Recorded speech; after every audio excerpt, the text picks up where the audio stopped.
I'm Sherry. Welcome to Stories. Mark Twain was born Samuel Langhorne Clemens on November 30th, 1835, in Florida, Missouri. He was the sixth of 7 children and was raised in Hannibal, Missouri. Only 3 of his siblings survived childhood. He died in his home in Connecticut in April 1910 at the age of 74. He was an American writer, publisher, humorist, and entrepreneur. The Adventures of Tom Sawyer and its sequel, The Adventures of Huckleberry Finn, are his most famous stories, as well as The Celebrated Jumping Frog of Calaveras County. William Faulkner called him the father of American literature, and he is also one of my favorites. A ghost story is about a ghost who made a mistake. I mean, we all make mistakes, and ghosts are human too, aren't they? Well, at least they were human at one point. Without further ado, here is A Ghost Story by Mark Twain. I took a large room far up Broadway in a huge old building whose upper stories had been wholly unoccupied for years until I came. The place had long been given up to dust and cobwebs, to solitude and silence. I seemed groping among the tombs and invading the privacy of the dead that first night I climbed up to my quarters. For the first time in my life, a superstitious dread came over me, and as I turned a dark angle of the stairway and an invisible cobweb swung its slazy woof in my face and clung there, I shuddered as one who had encountered a phantom. I was glad enough when I reached my room and locked out the mold and the darkness. A cheery fire was burning in the grate, and I sat down before it with a comforting sense of relief. For 2 hours I sat there, thinking of bygone times, recalling old scenes, and summoning half-forgotten faces out of the mists of the past, listening, in my imagination, to voices that long ago grew silent for all time, and to once familiar songs that nobody sings now. And as my reverie softened down to a sadder and sadder pathos, the shrieking of the winds outside softened to a wail. The angry beating of the rain against the panes diminished to a tranquil patter. And one by one the noises in the street subsided until the hurrying footsteps of the last belated straggler died away in the distance and left no sound behind. The fire had burned low. A sense of loneliness crept over me. I arose and undressed, moving on tiptoe about the room, doing stealthily what I had to do, as if I were sleeping with enemies whose slumbers it would be fatal to break. I covered up in bed and lay listening to the rain and wind and the faint creaking of distant shutters till they lulled me to sleep. I slept profoundly, but how long I do not know. All at once I found myself awake and filled with a shuddering expectancy. All was still. All but my own heart. I could hear it beat. Presently, the blankets began to slip away slowly toward the foot of the bed, as if someone were pulling them. I could not move. I could not speak. Still, the blankets slipped deliberately away till my chest was uncovered. Then, with a great effort, I seized them and drew them over my head. I waited, listened, waited. Once more, that steady pull began, and once more I lay torpid, a century of dragging seconds, till my chest was naked again. At last I roused my energies and snatched the covers back to their place and held them with a strong grip. I waited. By and by, I felt a faint tug and took a fresh grip. The tug strengthened to a steady strain. It grew stronger and stronger. My hold parted, and for the third time, the blanket slid away. I groaned. An answering groan came from the foot of the bed. Beaded drops of sweat stood upon my forehead. I was more dead than alive. Then I heard a heavy footstep in my room. The step of an elephant, it seemed to me. It was not like anything human, but it was moving from me. There was relief in that. I heard it approach the door and pass through it without moving bolt or lock, and wander away among the dismal corridors, straining the floors and joists till they creaked again as it passed, and then silence reigned once more. When my excitement had calmed, I said to myself, "This is a dream, simply a hideous dream." And so I lay thinking it over until I convinced myself that it was a dream. And then a comforting laugh relaxed my lips, and I was happy again.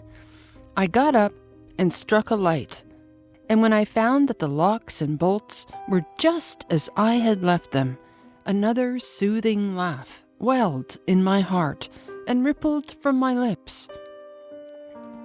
I took my pipe and lit it, and was just sitting down before the fire when down went the pipe out of my nerveless fingers. The blood left my cheeks, and my placid breathing was cut short with a gasp. In the ashes on the hearth, side by side with my own bare footprint, was another, so vast that in comparison mine was but an infant's. Then I had a visitor, and the elephant tread was explained. I put out the light and returned to bed, palsied with fear. I lay a long time peering into the darkness and listening. Then I heard a grafting noise overhead, like the dragging of a heavy body across the floor. Then the throwing down of the body, and the shaking of my windows in response to the concussion. In distant parts of the building, I heard the muffled slamming of doors. I heard, at intervals, stealthy footsteps creeping in and out among the corridors and up and down the stairs. Sometimes these noises approached my door, hesitated, and went away again.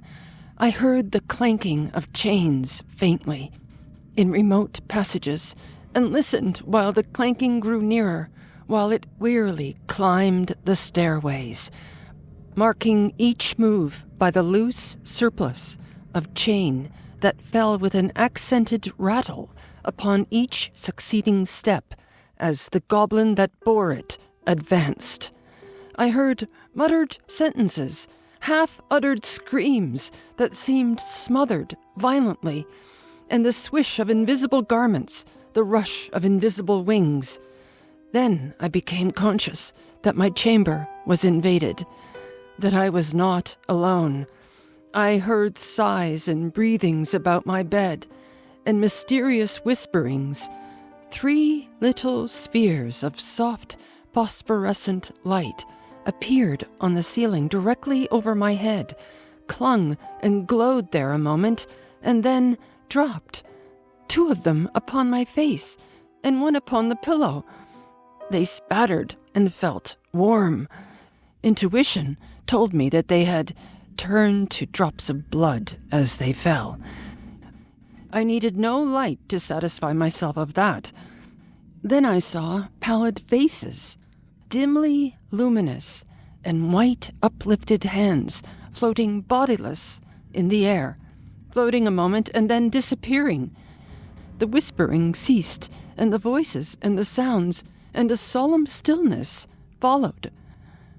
I waited and listened. I felt that I must have light or die. I was weak with fear.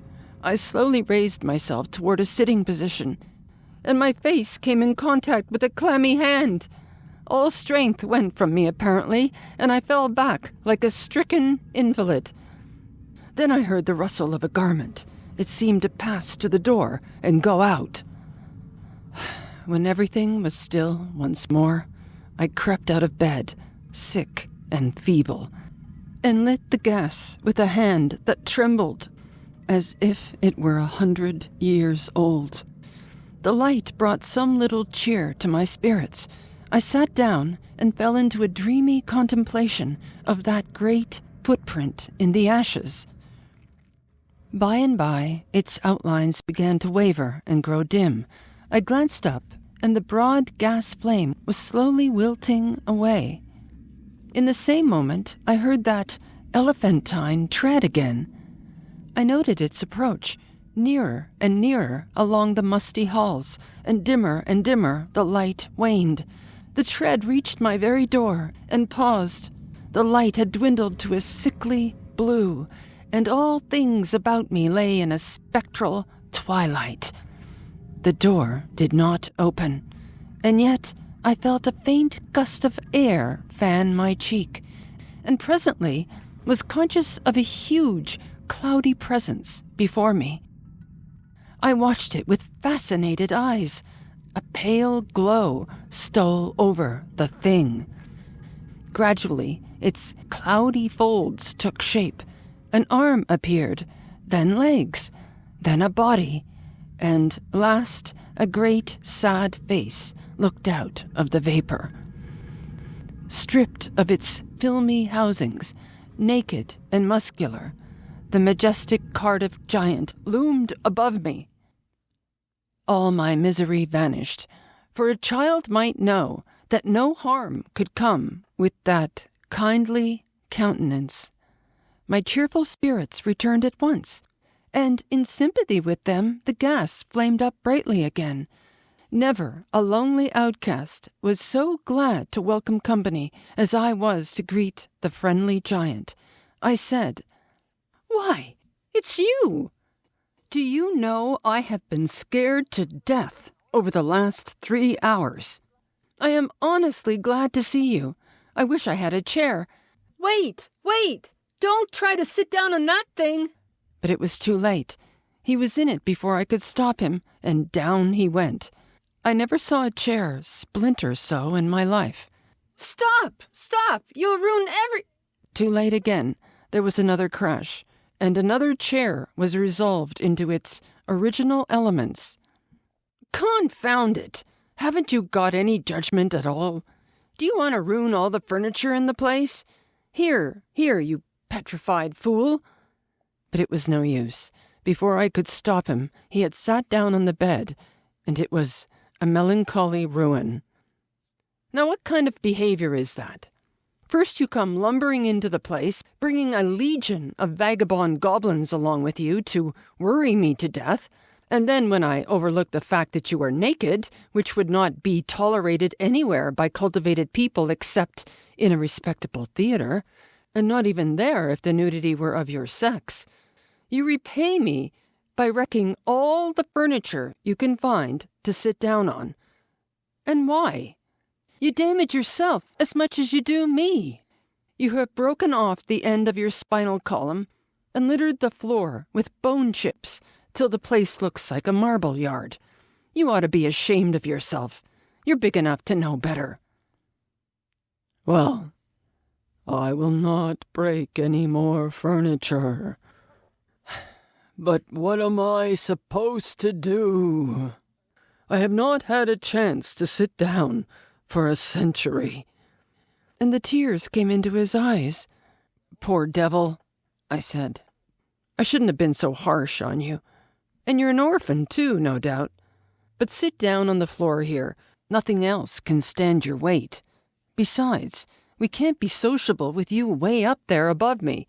I want you down where I can perch on this stool and gossip with you face to face. So he sat down on the floor and lit a pipe, which I gave him, threw one of my red blankets over his shoulders, inverted my bathtub on his head, helmet fashion, and made himself picturesque and comfortable. Then he crossed his ankles, while I renewed the fire and exposed the flat, honeycombed bottoms of his prodigious feet to the grateful warmth. "What is the matter with the bottom of your feet and the back of your legs, that they're gouged up so much?" "Infernal chilblains. I caught them clear up to the back of my head, roosting out there under Newell's farm. But I love the place. I love it as one loves his old home. There is no peace for me like the peace I feel when I am there." We talked for about half an hour, and then I noticed that he looked tired, and said so. "Tired?" he said. "Well, I should think so. And now I will tell you all about it, since you have treated me so well. I am the spirit of the petrified man that lies across the street there in the museum. I am the ghost of the Cardiff giant. I can have no rest, no peace, till they have given that poor body burial again. Now, what was the most natural thing for me to do to make men satisfy this wish? Terrify them into it. Haunt the place where the body lay. So I haunted the museum night after night. I even got other spirits to help me. But it did no good, for nobody ever came to the museum at midnight. Then it occurred to me to come over the way and haunt this place a little.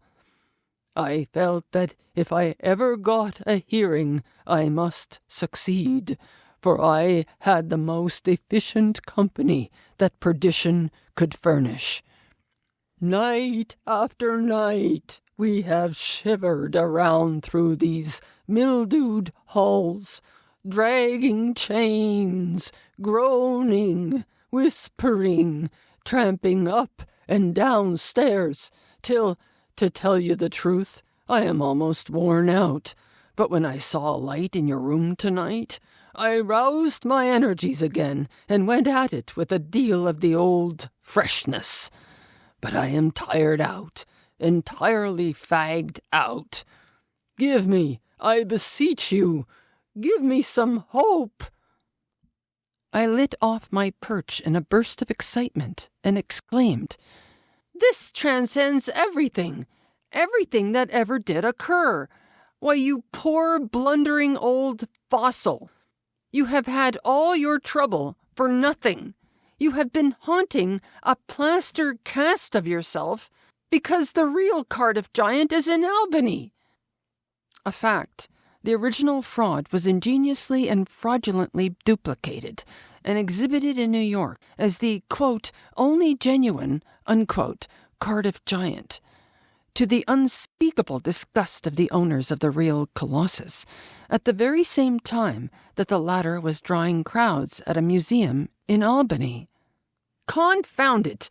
Don't you know your own remains?" I never saw such an eloquent look of shame, of pitiable humiliation overspread a countenance before. The petrified man rose slowly to his feet and said, "Honestly, is that true?" "As true as I am sitting here."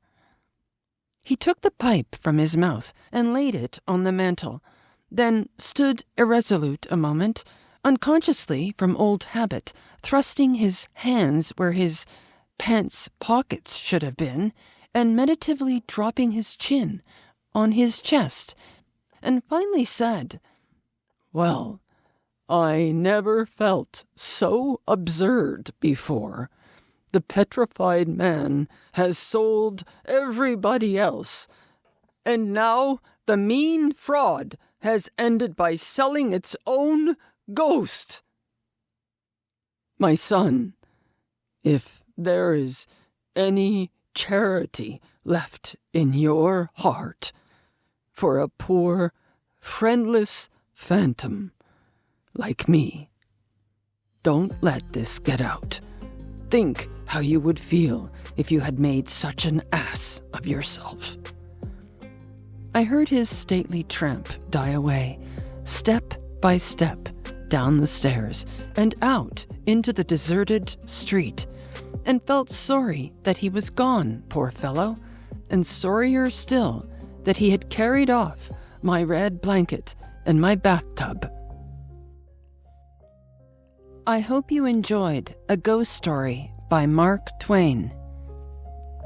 May you always find a good book to read, and may all your stories end well. Thank you for listening.